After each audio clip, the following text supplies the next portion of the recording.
오늘 하루 당신의 마음은 어디에 있었습니까? 혹시 다른 사람의 눈치를 보느라 내 마음이 정작 무엇을 원하는지 잊고 지내지는 않으셨나요?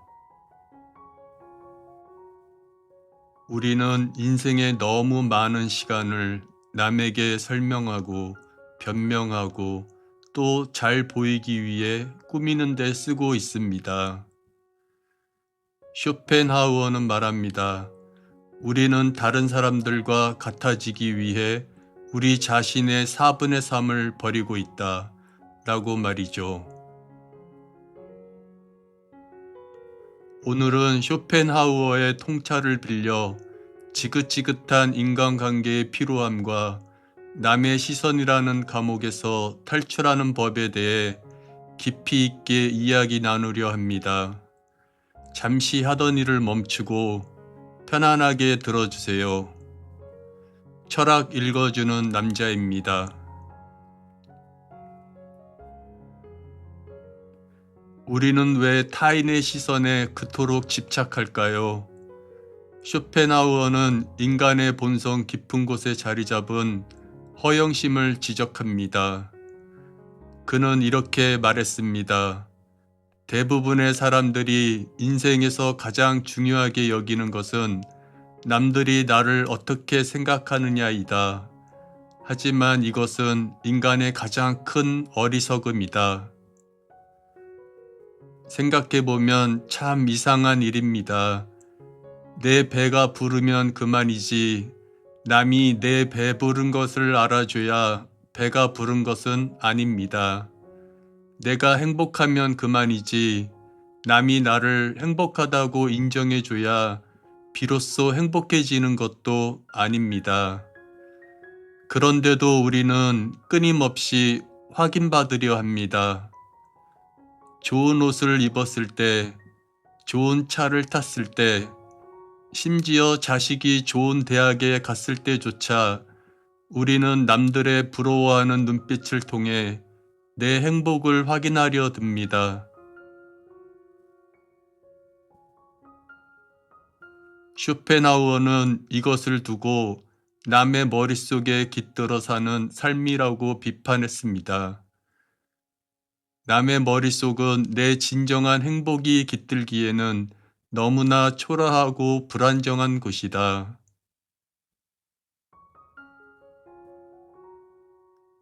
남들의 생각은 시시각각 변합니다.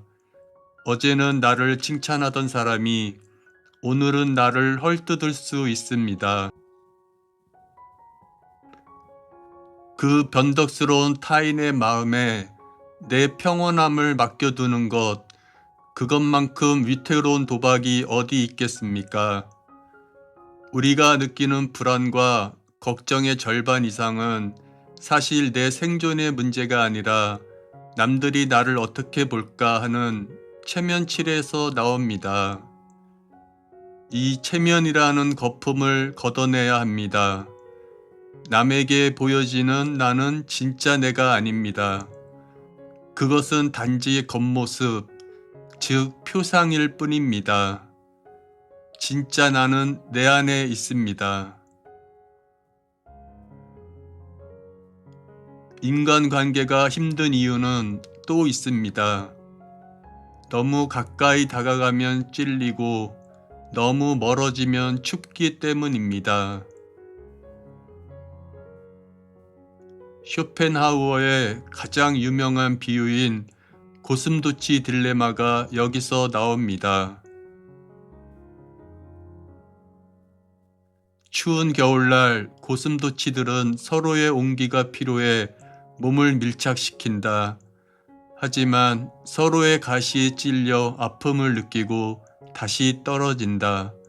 추위와 아픔 사이를 오가던 그들은 결국 서로 찔리지 않으면서도 온기를 느낄 수 있는 적당한 거리를 발견하게 된다. 혹시 당신은 지금 누군가에게 너무 가까이 다가가려다 가시에 찔려 피를 흘리고 있지 않습니까? 아니면 외로움이 두려워 나를 찌르는 사람을 억지로 껴안고 있지는 않습니까? 쇼펜하우어는 단호하게 말합니다. 인간은 비사교적인 사교성을 타고났다. 우리는 외로움을 타면서도 동시에 남을 견디기 힘들어합니다. 이 모순을 해결하는 유일한 방법은 예의라는 거리를 유지하는 것입니다. 그리고 더 나아가 혼자서도 온전할 수 있는 힘을 기르는 것입니다. 남에게 너무 많은 기대를 하지 마십시오. 상대방도 그저 자신만의 가시를 지닌 나약하고 이기적인 인간일 뿐입니다. 그가 나를 찌르는 것은 나를 미워해서가 아니라 그저 그가 고슴도치이기 때문입니다. 이 사실을 인정하면 마음이 한결 편해집니다. 저 사람은 원래 저런 사람이구나. 저 사람의 가시가 돋았구나 하고 한 걸음 뒤로 물러서서 바라보는 여유, 그것이 바로 인간관계의 지혜입니다.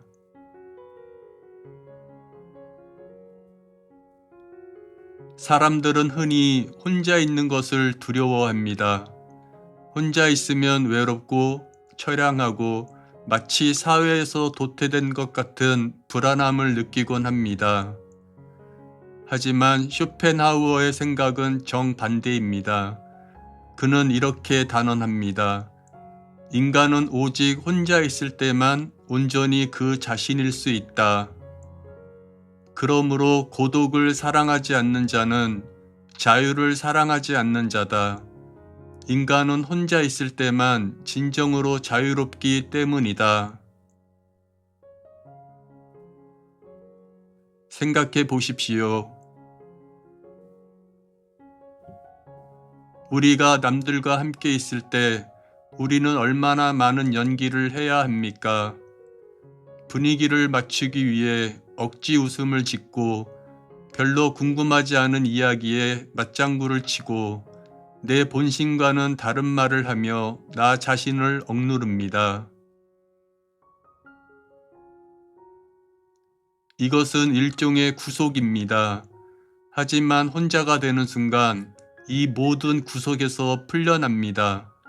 남의 눈치를 볼 필요도 가식을 떨 필요도 없습니다. 비로소 온전한 나로 돌아오는 시간. 쇼펜하우어는 바로 이 고독의 시간을 가장 행복한 상태라고 보았습니다.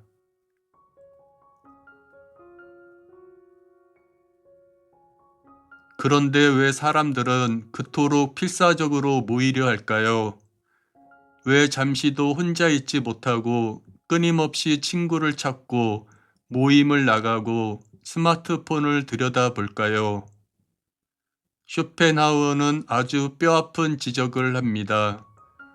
그들이 고독을 견디지 못하는 이유는 내면이 텅 비어 있기 때문이다.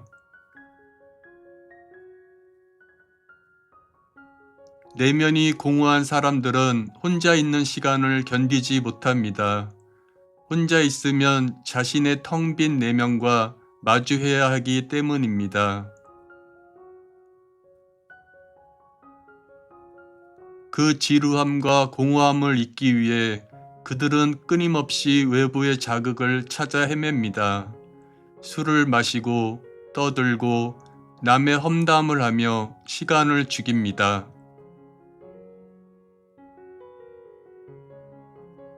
반면 내면이 풍요로운 사람은 다릅니다. 그들은 굳이 밖에서 즐거움을 찾을 필요가 없습니다. 이미 자기 안에 즐거움의 원천이 가득하기 때문입니다.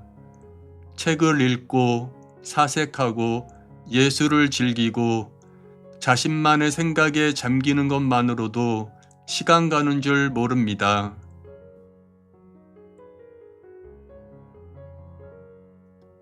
쇼펜하우어는 말합니다. 밖에서 행복을 구하지 마라. 행복은 자기 자신에게 만족하는 사람의 것이다. 우리가 나이 들수록 친구가 줄어드는 것은 슬퍼할 일이 아닙니다. 오히려 축하해야 할 일일지도 모릅니다. 그만큼 우리가 남에게 의지하지 않고도 혼자서도 충분히 단단해졌다는 증거니까요.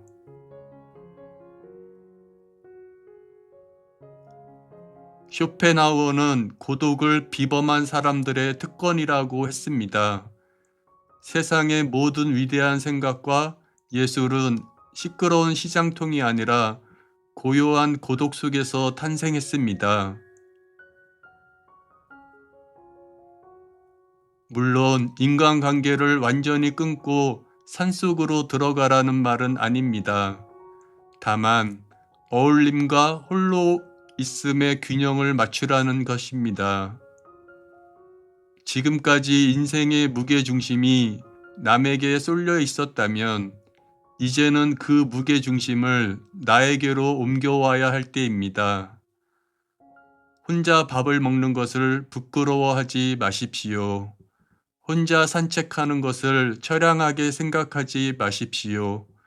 그 시간이야말로 오로지 나 자신과 대화할 수 있는 가장 품격 있고 귀한 시간입니다. 타인의 시선에서 벗어나 고독이라는 자유를 만끽하는 것, 그것이 바로 쇼펜하우어가 우리에게 전하는 진정한 행복의 비밀입니다. 고독 속에서 에너지를 채웠다면 이제 다시 세상으로 나갈 차례입니다. 하지만 무방비 상태로 나갔다간 다시 상처투성이가 될 뿐입니다. 쇼펜하우어는 세상이라는 정글에서 살아남기 위해 가장 먼저 침묵이라는 갑옷을 입으라고 조언합니다. 당신의 적이 알면 안 되는 일이라면 당신의 친구에게도 말하지 마라. 우리는 때로 마음이 약해져서 혹은 위로받고 싶어서 나의 치부나 비밀을 남에게 털어놓습니다. 너한테만 말하는 건데 라며 시작된 이야기는 반드시 내 등에 꽂히는 칼이 되어 돌아옵니다. 비밀을 지키는 것은 나 자신뿐입니다. 입 밖으로 뱉어버린 말은 더 이상 나의 소유가 아니라 그 말을 들은 사람의 소유가 됩니다. 말을 아끼십시오. 할 말이 많아도 꿀꺽 삼키는 것, 그것이 나를 지키는 가장 확실한 방법입니다. 혹시 남들에게 인정받고 싶어서 당신의 재능이나 지식을 뽐낸 적이 있습니까? 쇼펜하우어는 그것이야말로 가장 위험한 행동이라고 경고합니다. 사람들은 자신보다 뛰어난 사람을 보면 칭찬을 하는 것이 아니라 오히려 증오를 느낀다. 인간의 본성에는 지독한 질투심이 숨어 있습니다. 평범한 사람들은 누군가 자신보다 뛰어나다는 사실을 견디지 못합니다. 그래서 어떻게든 깎아내리고 흠집을 내려 합니다. 그러니 똑똑함을 감추십시오. 때로는 모르는 척, 어리석은 척 하는 것이 훨씬 더 현명한 태도입니다. 남들의 질투를 자극해서 좋을 것은 하나도 없습니다. 당신의 빛나는 재능은 오직 당신 자신을 위해 쓰십시오. 남들에게 보여주기 위해 쓰지 마십시오. 살다 보면 정말 말도 안 되는 무례한 사람을 만납니다. 화가 머리끝까지 나고 당장이라도 소리치고 싶어집니다. 하지만 쇼펜하우어는 이렇게 말합니다. 길을 가다가 돌부리에 걸렸다고 해서 그 돌부리에 화를 내는 사람은 없다. 무례한 사람은 그저 길가에 놓인 돌멩이와 같다. 그 사람의 성격은 바꿀 수 없는 자연현상 같은 것입니다. 돌멩이에게 화를 내봤자 내 발만 아플 뿐입니다. 화를 내는 것은 나의 감정과 에너지만 낭비하는 일입니다. 그저 마음속으로 이렇게 생각하고 지나치십시오. 세상에는 이런 종류의 이상한 사람도 존재하는구나. 이것은 용서가 아닙니다. 그저 내 마음의 평화를 위한 분리수거이자 무시입니다. 사랑하지도 말고 미워하지도 마십시오. 아무 말도 하지 말고 아무것도 믿지 마십시오. 이 냉소적인 태도야말로 변덕스럽고 이기적인 인간들 틈에서 나의 평온함을 지키는 최고의 지혜입니다.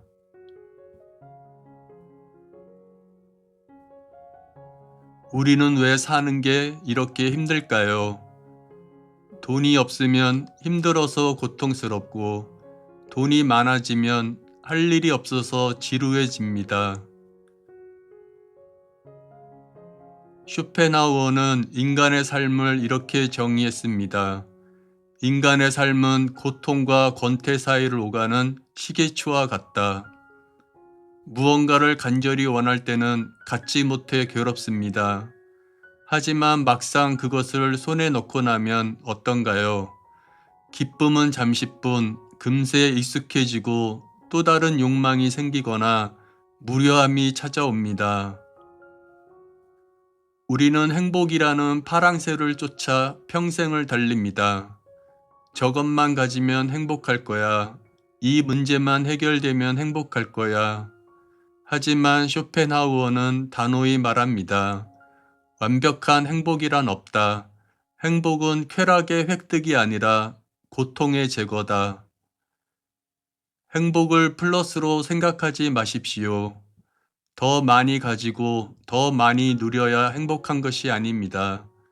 진정한 행복은 마이너스에 있습니다. 지금 아픈 곳이 없고 빚쟁이가 쫓아오지 않고 오늘 당장 먹을 끼니가 있다면 당신은 이미 행복한 상태입니다. 우리는 없는 것 10가지 때문에 괴로워하느라 이미 가진 90가지의 평온함을 잊고 삽니다.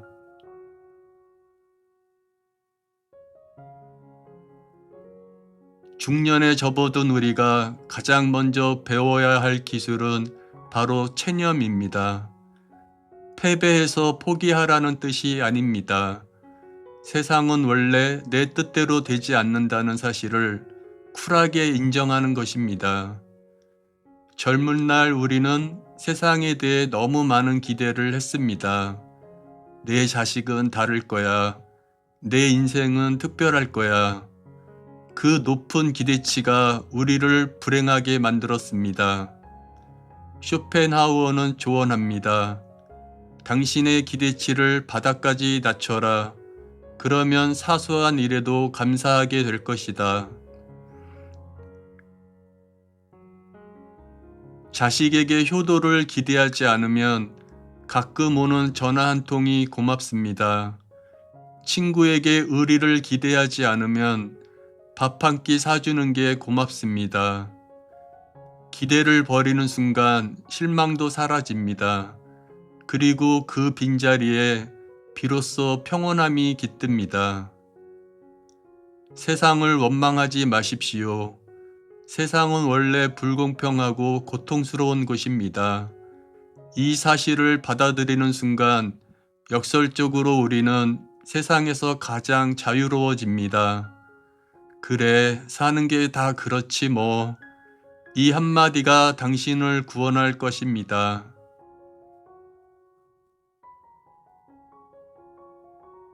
마지막으로 쇼펜하우어가 우리에게 남기는 선물 같은 조언입니다. 하루하루가 작은 인생이다.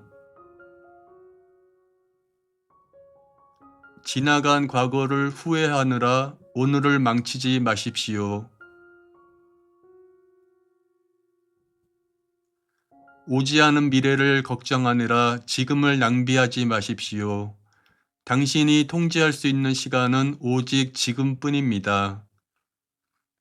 잠자리에 들 때 오늘 하루도 무사히 마쳤구나 하고 안도할 수 있다면 그것은 성공한 인생입니다. 아침에 눈을 뜰 때 또 하루가 주어졌구나 하고 받아들일 수 있다면 그것은 축복받은 인생입니다. 거창한 행복을 쫓지 마십시오. 그저 고통 없는 평온한 하루, 남의 눈치 보지 않는 자유로운 저녁, 따뜻한 차 한 잔의 여유, 이 사소한 것들이 모여 당신의 인생을 지탱합니다.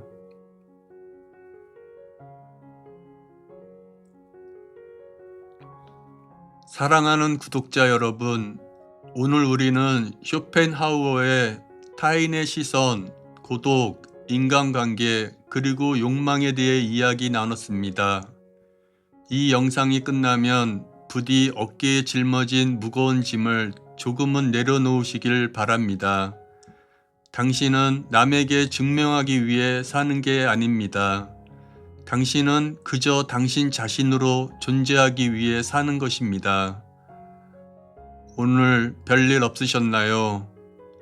그렇다면 당신은 오늘 하루 가장 큰 행복을 누린 것입니다. 이 소박한 이야기가 당신의 지친 마음을 잠시나마 쉬게 해드렸다면 구독과 좋아요로 제 손을 잡아주세요. 그 따뜻한 응원에 힘입어 내일도 당신의 마음을 읽어드리러 오겠습니다. 당신의 평온한 고독을 응원합니다. 편안한 밤 되십시오. 철학 읽어주는 남자였습니다.